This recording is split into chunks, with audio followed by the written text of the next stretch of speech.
We are looking again at rules for differentiation, and this time we're talking about rules for natural exponential functions. So we talk about this and we're like, well, what exactly is a natural exponential function? So you've seen this before. It's this function e to the x, and what we're doing is we are taking the derivative of it.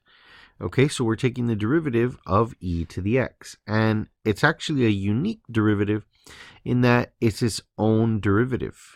So the derivative of e to the x is e to the x. So it's a really nice one. But now let's talk about the possibility of a composite function in a natural exponential function. So what do I mean by that? Well, suppose you don't have e to the x, suppose you have e to the g of x. Okay, and we'll take a look at some examples like that.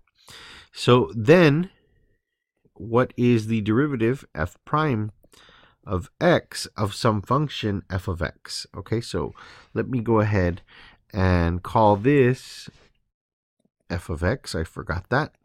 All right, so f of x equals g of x. Then f prime of x is going to be the function e to the g of x. So kind of copy and paste.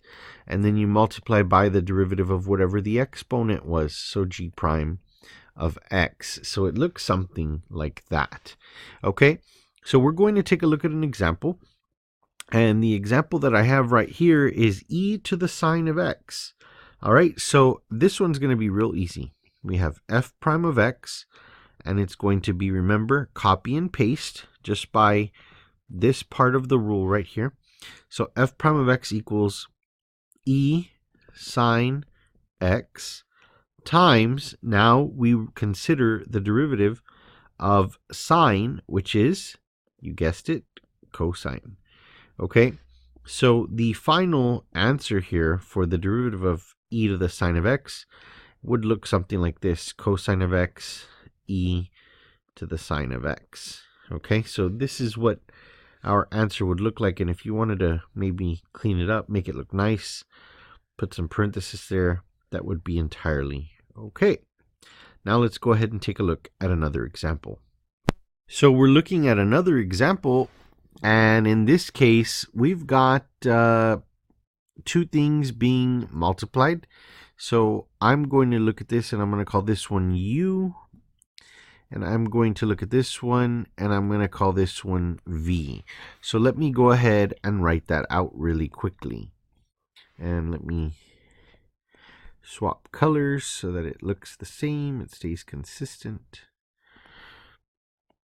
U equals x squared, and v equals e to the 2x. Okay, so applying what we've just learned, we will find the derivative there of the v in just a second, but u prime, all right, is just the derivative of x squared, and that's pretty simple, 2x.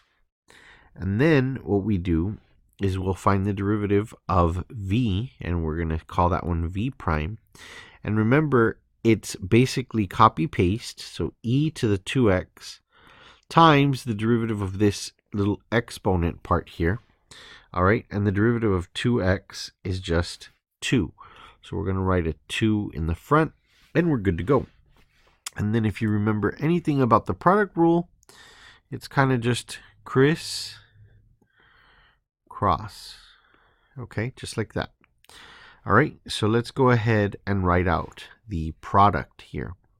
uv prime, we will say, is 2x squared e to the 2x. So this right here we're going to call f prime of x. Okay, and then we are going to add the other product, which is going to be 2x e to the 2x. So for all intents and purposes, we are done. But we can clean it up just a little bit by looking at this and factoring out the greatest common factor. Okay, so you can definitely factor out the GCF. And in this case, they both have a 2. They both have an x. One of them has an x squared, the other one has an x, and they both have an e to the 2x. So in common, we've got a 2, an x, and an e to the 2x. That's going to leave us inside the parenthesis with an x and a plus 1. So if you were to distribute back in, you would go ahead and see what goes on there. Okay, but it's not too big of an issue. It's just some basic factoring. So this right here would be the answer for this problem. Okay. And now let's take a look at one last example of applying this derivative rule that we just learned. So in this example, it looks really complicated, and I'm going to rewrite it for the sake of writing it just a little bit bigger so that you can see it maybe clearer. And we're taking the square root of e to the 2x minus 6, but remember, a square root is nothing but a 1/2 power in disguise. So it's all of this raised to the 1/2 power. And if you know anything about the rules of algebra, you know that when you raise a power to a power, you kind of just multiply. So what does that look like? Well, that looks like this. E to the 2 times 1/2 is 1, so x. And then -6 times 1/2 is -3. So it looks something like that, e to the x minus 3. All right, so we've rewritten our formula, we've rewritten our function, and f of x is actually something really basic, e to the x minus 3. All right, and to take the derivative now, you remember, you kind of just copy and paste, right? E to the x minus 3 times the derivative of this here at the top, which, if you know anything about x minus 3, its derivative is just 1. So our final answer, f prime of x, is just e to the x minus 3. So it's actually really nice. It looked complicated at the very beginning, but nothing terribly difficult.